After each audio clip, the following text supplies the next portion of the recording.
मैं doctor Supriya Puranik, district baby consultant and practising obstetric and gynaecology more than 20 years। Pregnancy के दौरान हमारी blood sugar बढ़ना ये एक्चुअली आम बात है, लेकिन ये शुगर बढ़ने से हमारे बेबी को क्या खतरा हो सकता है? तो आज इस वीडियो में जानने वाले हैं प्रेगनेंसी में जो ब्लड शुगर बढ़ती है उसका हमारे बेबी पे क्या असर होता है और बेबी को क्या खतरा हो सकता है, और वो खतरे को हम अवॉइड करने के लिए हमें क्या करना चाहिए। वैसे देखा जाए तो प्रेगनेंसी डायबिटोजेनिक कंडीशन है, यानी कि प्रेगनेंसी में शक्कर बढ़ना एक आम बात है, क्योंकि प्रेगनेंसी के दौरान जो हार्मोन्स बढ़े हुए होते हैं, जो एस्ट्रोजन प्रोजेस्टेरोन जो बढ़ते हैं, इसकी वजह होती है कि प्रेगनेंसी के दौरान हमारा कार्बोहाइड्रेट मेटाबॉलिज्म डिस्टर्ब हो जाता है और अपनी शुगर बढ़ना शुरू हो जाता है। जब हमारी फैमिली हिस्ट्री रहती है, यानी कि हमारे मम्मी को, डैडी को जब डायबिटीज़ रहता है, हमारे पहले प्रेगनेंसी में हमें डायबिटीज़ रहता है,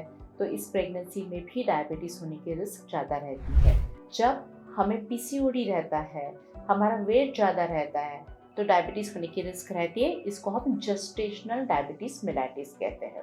यूजुअली जेस्टेशनल डायबिटीज़ मेलाइटिस ये सेकेंड हाफ ऑफ प्रेगनेंसी में दिखाई देता है, इसीलिए दूसरे तिमाही में हम इसकी जांच करना शुरू कर देते हैं। लेकिन प्रेगनेंसी में किसी भी मोड पे हमारी शुगर बढ़ने लगी तो हमें उसको ट्रीट करना मैंडेटरी होता है, जरूरी होता है, क्योंकि हमारी शुगर जब बढ़ने लगती है तो हमारे बेबी की तरफ जाने वाला जो ब्लड फ्लो है उसमें भी ज़्यादा शक्कर रहती है, और वो ज़्यादा शक्कर बेबी के पैनक्रियास को स्टिमुलेट करती है और बेबी का पैनक्रियास ज़्यादा इंसुलिन प्रोड्यूस करना शुरू कर देता है। और बेबी की शुगर ज़्यादा बढ़ने से बेबी ज़्यादा यूरिनेशन करता है, और बेबी के साइड की जो पानी की मात्रा रहती है, एमनियोटिक फ्लूइड का तरल रहता है, उसकी भी मात्रा बढ़ने लगती है। बेबी का वजन भी बढ़ने लगता है।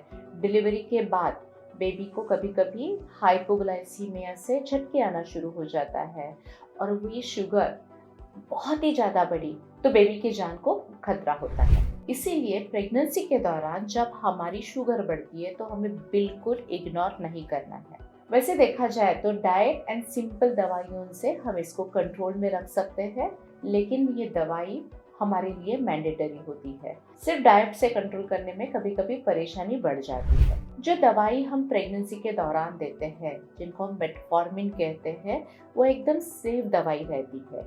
ये मेटफॉर्मिन हम कभी कभी पीसीओडी के पेशेंट जिनको शक्कर नहीं रहती उनको भी हम देते हैं। जब हम मेटफॉर्मिन की दवा प्रेगनेंसी के दौरान देते हैं तो बेबी का वजन कंट्रोल में रहने के चांसेस बढ़ते हैं, बेबी की साइड के पानी का तरल जो रहता है वो कंट्रोल में रहता है, और डिलीवरी के बाद हाइपोग्लाइसेमिक कन्वर्जेंस यानी कि झटके बेबी को आते हैं, उनकी भी रिस्क कम हो जाती है। जब दवाइयों से कंट्रोल नहीं होता तो डॉक्टर हमें इंसुलिन ऐड करने के लिए कहते हैं, वो भी लेना हमारे लिए बहुत ही महत्वपूर्ण है।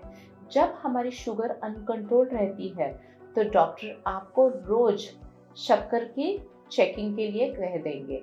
वो शक्कर की चेकिंग हमें फास्टिंग स्टेट में, यानी कि हम बिना कुछ खा के हमें वो करनी है, जिसको हम फास्टिंग शुगर कहते हैं।